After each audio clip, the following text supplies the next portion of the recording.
रेखा और सुलेखा दोनों जुड़वा बहनें अपने पिता रामेश्वर दयाल के सीने से लगकर लगातार रोई जा रही थीं। रामेश्वर जी की आंखें भी नम थीं। रो रो कर उनका भी गला रुंध गया था, लेकिन फिर भी दुल्हन के लिबास में विदा होती अपनी दोनों बेटियों को देखकर एक संतोष भी उनके चेहरे पर दिखाई दे रहा था। बाबा, अपना बहुत बहुत ध्यान रखना, दवाई टाइम पर जरूर लेना। मैं थी तो पीछे पड़ी रहती थी आपके, अब मैं नहीं होंगी, इसलिए दवा समय पर लेना बाबा। तू भी अपना ध्यान रखना रेखा, तेरी बहुत फिक्र लगी रहेगी। मेरा ध्यान रखने को यहाँ माँ तो है ना, वो रखेगी मेरा ध्यान।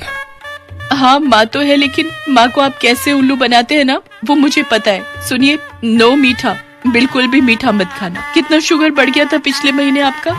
सारी मिठास तो तुम दोनों के विदा होने के बाद चली जाएगी। ये कहकर रामेश्वर जी एक बार फिर से रोने लगे।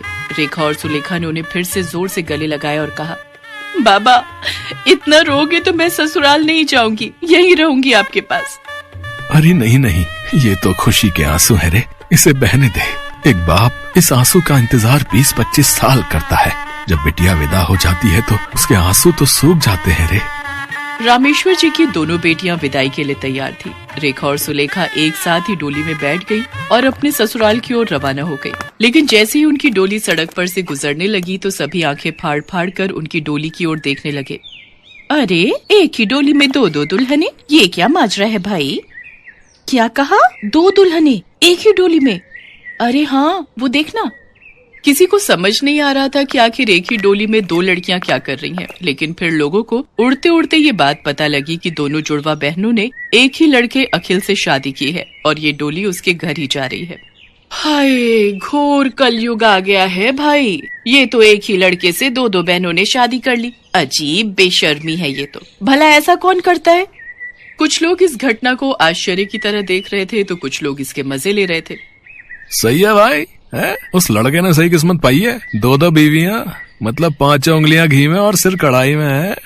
धीरे धीरे ये बात शहर में चारों ओर फैल गई। जिसे देखो वो इसी बात की चर्चा कर रहा था। न्यूज चैनलों और अखबारों में भी दोनों जुड़वा बहनों की शादी एक ही लड़के से होने की खबरें हेडलाइन में थी। जी हाँ, आपको शायद अपने कानों पर विश्वास नहीं होगा, लेकिन ये सच है। गंगापुर की 2 जुड़वा बहनों ने एक ही लड़के से शादी की है और एक ही डोली में बैठकर वो अपने ससुराल पहुंची हैं। लेकिन ये बात कई लोगों को हजम नहीं हुई। उन्होंने इसका विरोध भी शुरू कर दिया। जैसे ही ये खबर फैली, प्रशासन भी हरकत में आ गया। ये कैसे हो सकता है? ये तो गैर कानूनी है। भला एक ही लड़के से दोनों लड़कियां कैसे शादी कर सकती हैं? साहब, थाने के बाहर कई लोग इसी बात का विरोध जताने के लिए इस शादी के खिलाफ नारे लगा रहे हैं। पुलिस थाने के बाहर कई लोग हाथों में तख्तियां लेकर जोर जोर से नारे लगा रहे थे। समाज में अश्लीलता फैलाना बंद करो, कानून का मजाक उड़ाना बंद करो, बंद करो, उस लड़के को गिरफ्तार करो, गिरफ्तार करो। प्रशासन पर पब्लिक का बहुत दबाव आ गया था। इंस्पेक्टर विकास अपने हवलदार के साथ अखिल के घर की ओर उसे गिरफ्तार करने निकल पड़े। कुछ देर बाद इंस्पेक्टर विकास अखिल के घर पर थे। उन्होंने दरवाजा खटखटाया। भाई, यहाँ पर अखिल कौन है? सर, मैं हूँ। अच्छा, तो वो तू है जिससे 2-2 लड़कियों ने शादी की है। तुझे पता है ये गैर कानूनी है। सर, किसी की अंतिम इच्छा पूरी करना गैर कानूनी कैसे हो सकता है? अबे 2-2 लड़कियों के साथ शादी करके तू किसकी अंतिम इच्छा पूरी कर रहा है? तू तो रंगरलिया मना रहा है, वो भी खुलेआम। ये कहकर इंस्पेक्टर विकास ने अपने हवलदार को उसे गिरफ्तार करने का ऑर्डर दिया। तभी सुलेखा अंदर कमरे से भागती हुई आई। अखिल, अखिल जल्दी चलो, रेखा को फिर से खून की उल्टियां हो रही हैं। वो बार बार तुम्हें ही पुकार रही है। सर प्लीज, आपको मुझे गिरफ्तार करना है, ठीक है, आप कर लीजिएगा मुझे गिरफ्तार, लेकिन अभी मुझे मेरा फर्ज निभाने दे, एक पति का फर्ज। इंस्पेक्टर विकास को समझ नहीं आ रहा था कि आखिर अखिल उससे क्या कह रहा है और वो कौन से फर्ज को निभाने की बात कर रहा है। फिर भी उसने उससे कुछ नहीं कहा और हवलदार के साथ वहीं खड़ा रहा। अखिल जब कमरे के अंदर गया, जमीन पर खून ही खून फैला हुआ था। अखिल, अखिल, लगता है अब मेरा समय आ गया है, मुझे गले से लगा लो ना। और तू सुलेखा, तू भी आना मेरे पास, इस तरह दूर तो मत रह। अब कैसी तबीयत है पार्वती इन दोनों की? दोनों का बुखार अब उतर गया है, लेकिन खांसी दोनों को है। ये दोनों भी ना परेशान कर देती हैं हमें। एक को कुछ हुआ तो दूसरे को बीमार होना ही है, और एक खिलखिलाती है तो दूसरी भी हंस पड़ती है। दोनों बहनें साथ खेलती, अगर एक को चोट लगती तो दूसरे को भी दर्द शुरू हो जाता। बहुत ही सच्चा प्यार था उन दोनों में। एक दूसरे के बिना तो वो एक पल भी नहीं रह सकती थी। पार्वती, ये दोनों जिस तरह से एक दूसरे के बिना नहीं रह सकती, शादी के बाद क्या होगा इनका? बाबा, हम दोनों एक ही घर में और एक ही लड़के से शादी कर लेंगे। ठीक है, कर लेना। समय अपनी गति से बीतता रहा। रेखा और सुलेखा दोनों अब कॉलेज में थे और यहीं रेखा की मुलाकात अखिल से हुई और पहली ही नजर में दोनों को प्यार हो गया। अखिल, तुम्हारे बिना जिंदगी जैसे जल बिन मछली। आई लव यू रेखा। रेखा ने सुलेखा को अखिल के बारे में बता दिया था। वो रेखा के लिए बहुत खुश थी। हालांकि उसे दुख होता कि शादी के बाद वो उससे दूर हो जाएगी। अरे तू टेंशन क्यों लेती है? शादी के बाद तू भी चलना ना हमारे साथ ही रहना। हाँ, ऐसा होता है क्या? होता नहीं तो क्या, हम करेंगे ना ऐसा। ये बात रेखा सुलेखा से हमेशा कहा करती थी, लेकिन सुलेखा को पता था ये संभव तो नहीं है। बहरहाल दोनों के घर वाले राजी हो गए थे और 1 महीने बाद दोनों की शादी होनी थी। लेकिन एक दिन रेखा जब कॉलेज से घर आई तो उसे खून की उल्टियां शुरू हो गई। अरे रेखा, ये तो खून है, तुम्हें खून की उल्टियां हो रही हैं। रेखा को जब अस्पताल ले जाया गया, डॉक्टरों ने उसे तुरंत एडमिट कर लिया। उसके कई सारे टेस्ट हुए और टेस्ट के बाद रेखा को ब्लड कैंसर है, वो भी आखिरी स्टेज का। वो बहुत ही कम दिनों की मेहमान है। रेखा के बारे में सुनकर पूरा घर सदमे में आ गया। सुलेखा की आंखों से तो आंसू रुकने का नाम ही नहीं ले रहे थे। उधर अखिल को जब ये पता लगा तो उसके भी होश उड़ गए। वो रेखा से बहुत प्यार करता था। ये सोचकर कि रेखा कुछ दिनों के बाद सदा के लिए इस दुनिया को छोड़कर चली जाएगी, वो लगातार रोए जा रहा था। अखिल, होनी का लिखा कौन मिटा सकता है, लेकिन मैं मर के भी तुम्हारे साथ हमेशा रहना चाहती हूँ। वो तो रहोगी, तुम्हारी यादें, तुम्हारे साथ बिताए पल, तुम्हारी एक एक बात मेरे साथ रहेगी। वो तो है, लेकिन मैं किसी दूसरी तरह से तुम्हारे साथ रहने की बात कर रही हूँ। मतलब? तुम सुलेखा से शादी कर लो। ये तुम क्या कह रही हो? अखिल, मैं कह रही हूँ कि तुम हम दोनों से शादी कर लो। मेरी मौत के बाद सुलेखा के रूप में मैं तुम्हारे साथ रहूंगी। अखिल, ये मेरी आखिरी इच्छा है। तुम इसे पूरा करोगे ना, या मुझे ऐसे ही मर जाने दोगे? रेखा की खुशी की खातिर अखिल और सुलेखा दोनों ने उसकी बात मान ली। इंस्पेक्टर विजय को जब इस शादी की असलियत पता चली तो उसकी आंखें भीग गई। वो वापस थाने जा रहा था, तभी अखिल के जोर जोर से रोने की आवाज आई। रेखा, रेखा, ऐसे मुझे छोड़कर मत जाओ, प्लीज मत जाओ। लेकिन रेखा तो उसे छोड़कर बहुत दूर जा चुकी थी और सुलेखा अखिल का हाथ पकड़कर उसे सांत्वना दे रही थी।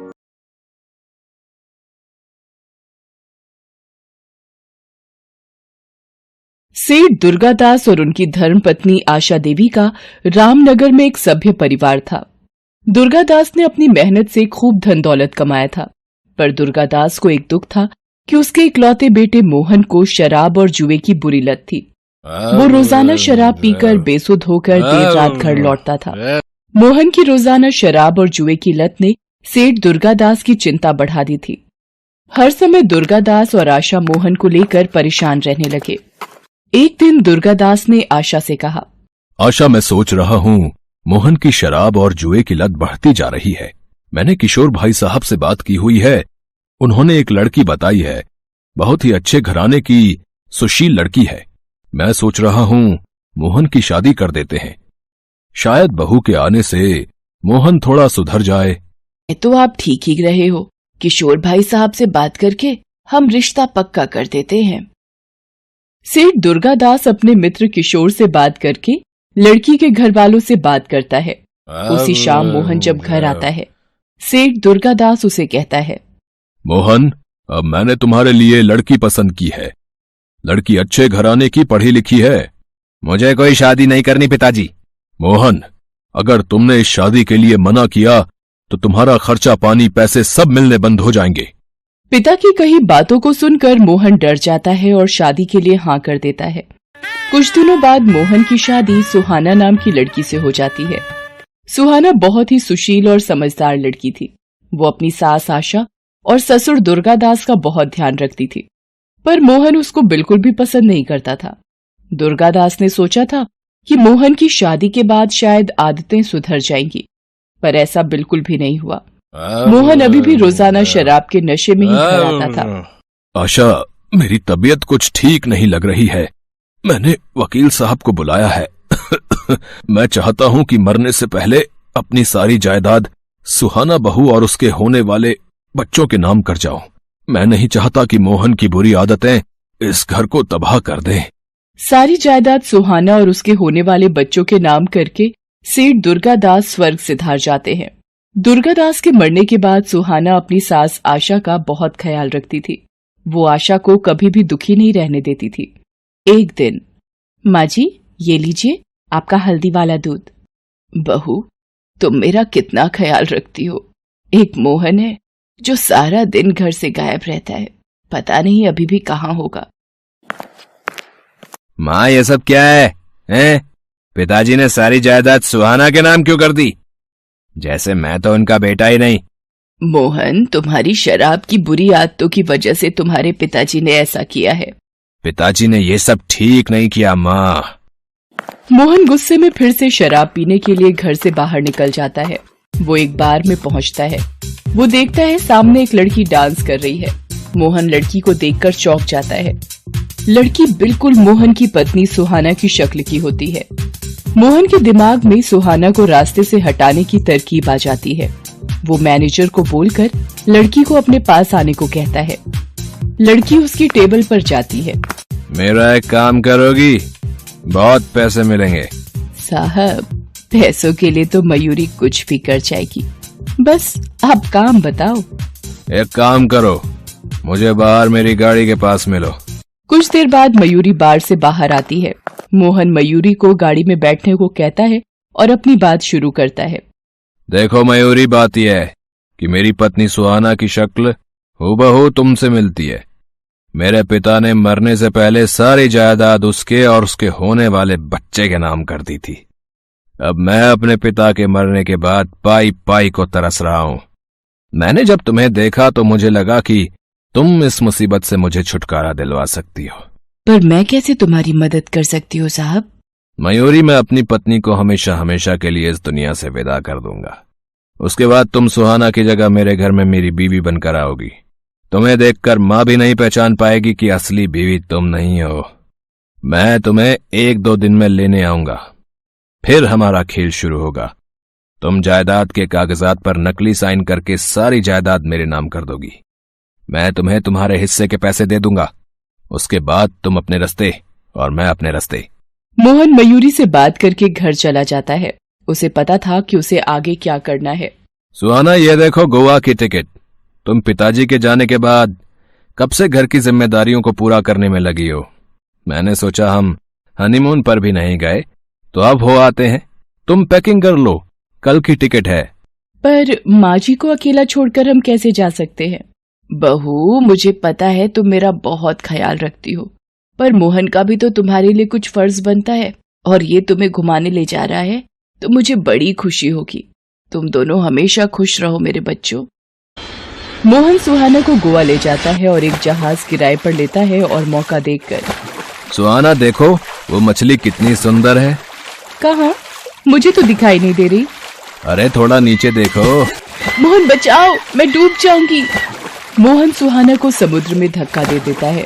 सुहाना बचाओ बचाओ चिल्लाती रहती है, पर वो उसकी आवाज को अनसुना करके चला जाता है और गोवा से सीधा वापस रामनगर आ जाता है और मयूरी के घर जाता है। अब तुम्हारे नाटक का वक्त आ गया है, मेरे साथ चलो। मोहन मयूरी को सुहाना बनाकर घर पहुंचता है। सुहाना बिना आशा के पैर छुए मोहन के साथ कमरे में चली जाती है। आशा को अजीब लगता है, पर दोनों को एक साथ खुश देखकर वो कुछ नहीं बोलती। एक दिन, ये आजकल सुहाना बहू को क्या हो गया है? जब से गोवा से आई है कुछ पतली पतली सी है, न पूजा पाठ करती है न चाय नाश्ता बनाती है, हमेशा अपने कमरे में ही रहती है। एक बार पूछ कर आती हूँ, शायद तबीयत ठीक ना हो। सुहाना बहू, आजकल बड़ी देर तक सोती हो, तबीयत तो ठीक है तुम्हारी? ए बुढ़िया, मेरी नींद खराब मत कर, मैं बिल्कुल ठीक हूँ, और जल्दी उठो या देर तक सो। तेरे बाप का क्या जाता है, यहाँ से जा और मुझे सोने दे। आशा कमरे से रोती हुई बाहर आ जाती है। उसे यकीन नहीं होता कि सुहाना इतनी कैसे बदल गई। मोहन कई बार मयूरी को जायदाद के कागजात पर नकली साइन करने की बात कह रहा था, पर वो बार बार टाल देती थी। एक दिन, मयूरी, मैं कितने दिनों से तुम्हें बोल रहा हूँ कागजात पर साइन कर दो, पर तुम इतने दिनों से टाल रही हो। अगर तुमने ज्यादा समझदारी दिखाई या कोई हेरा फेरी की तो याद रखना, मैं तुम्हें इस घर में सुहाना बनाकर ला सकता हूँ तो निकाल भी सकता हूँ। अरे डार्लिंग पतिदेव, वो अभी मैं नकली साइन की प्रैक्टिस कर रही हूँ, जैसे ही सीख जाऊंगी कर दूंगी। मोहन गुस्से में वहाँ से चला जाता है। मयूरी के बॉयफ्रेंड सतीश का फोन आ जाता है। अरे मेरी जान मयूरी, कहाँ हो आजकल? बार में भी नहीं दिखती। बस समझ लो एक मुर्गा फंसाया है जिसे हलाल करना बाकी है बस। मयूरी सतीश को सारी बात बताती है और शराब पीने के लिए घर आने को कहती है। कुछ ही देर में सतीश अपने कुछ दोस्तों के साथ मोहन के घर आ जाता है। मयूरी सतीश और उसके दोस्तों के साथ शराब और सिगरेट का नशा करने लगती है। इतनी देर में आशा आ जाती है और वो मयूरी से कहती है, सुहाना बहू, ये सब क्या चल रहा है और ये लोग कौन है? तुम इन गुंडे लोगों के साथ बैठकर शराब और सिगरेट पी रही हो? तुम्हें शर्म नहीं आती? इस घर की बहू होकर तुम ये हरकत कर रही हो। आने दो मोहन को जरा। ए बुढ़िया, तू क्या बताएगी अपने बेटे को? वो खुद ही गलत है। और मेरे दोस्तों को तूने गुंडा बोला, तुझे तो मैं अभी बताती हूँ। मयूरी, तुमने मेरी माँ पर हाथ उठाया, मैं तुम्हें जिंदा नहीं छोड़ूंगा। निकल जा मेरे घर से। तुम्हारा घर? एक सेकंड, तुम्हें शायद कोई गलत फहमी हो रही है मिस्टर मोहन। ये घर तो कब का मेरे नाम हो चुका है, यानी कि सुहाना के नाम। निकलोगे तो अब तुम दोनों माँ बेटे। इन्हें जिंदा मत छोड़ो मयूरी, इन दोनों माँ बेटों को जान से मारना ही ठीक रहेगा। जिंदा रहकर ये हमारे लिए खतरा बन सकते हैं। मैं इन लोगों के साथ जाकर दोनों माँ बेटों को खाई से नीचे फेंक देता हूं। इनकी लाश को पुलिस के कुत्ते भी नहीं ढूंढ पाएंगे। हाँ, ये ठीक रहेगा। इन दोनों को मारना ही सही है। मोहन, ये सब क्या है? ये मयूरी है तो मेरी बहू सुहाना कहाँ है? मेरी बहू सुहाना कहाँ चली गई? तुम्हारी बहू सुहाना को तो तुम्हारा बेटा कब का जान से मार कर आ चुका है। गोवा में इसने उसे समुद्र में फेंक दिया था। मोहन, तुझे बेटा कहने में मुझे शर्म आती है। ये मैंने तुझे अपनी कोख से जन्म दिया। तू मेरा बेटा कहलाने लायक नहीं है। आशा रोने लगती है। सतीश और उसके साथी आशा और मोहन को पकड़कर ले जाने लगते हैं। तभी पुलिस आ जाती है। गिरफ्तार कर लो इन लोगों को। सुहाना जी, आपको डरने की कोई जरूरत नहीं है।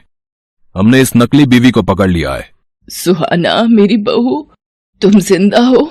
ईश्वर का लाख लाख शुक्र है। माँ जी, कुछ मछुआरों ने मेरी जान बचाई और मैं जैसे तैसे यहाँ पहुंची। पर मैंने जब मयूरी को मेरी जगह यहाँ देखा तो मैं सीधा पुलिस के पास मदद के लिए गई और इन्हें सारी बात बताई। मोहन जी, आपको भी हमारे साथ पुलिस स्टेशन चलना होगा। नहीं इंस्पेक्टर साहब, जहाज पर मेरा पैर खुद फिसल गया था। इसमें मोहन की कोई गलती नहीं है। आपने मेरी इतनी मदद की, आप इन लोगों को ले जा सकते हैं। पुलिस मयूरी और सतीश को गिरफ्तार कर लेती है। आशा मोहन से कहती है, देखा मोहन, आज अगर सुहाना तुम्हारी मदद न करती तो सब कुछ बर्बाद हो जाता। हमारी जान भी चली जाती और तुमने इसे जान से मारना चाहा। सुहाना, मुझे माफ कर दो। मैं अपनी बुरी आदतों के नशे में सही और गलत का फर्क भूल गया था। नहीं नहीं, आप मुझसे माफी मत मांगिए। जो होना था हो गया। आप दुखी मत होइए, मैं आपसे बिल्कुल भी नाराज नहीं हूँ। सुहाना की अच्छाइयों ने उसे जिंदा रखा और उसने अपने परिवार को भी बचा लिया। उस दिन से मोहन भी सुधर जाता है और काम पर जाने लगता है। ये देखकर आशा बहुत खुश होती है और सुहाना को गले से लगा लेती है। Thanks for watching.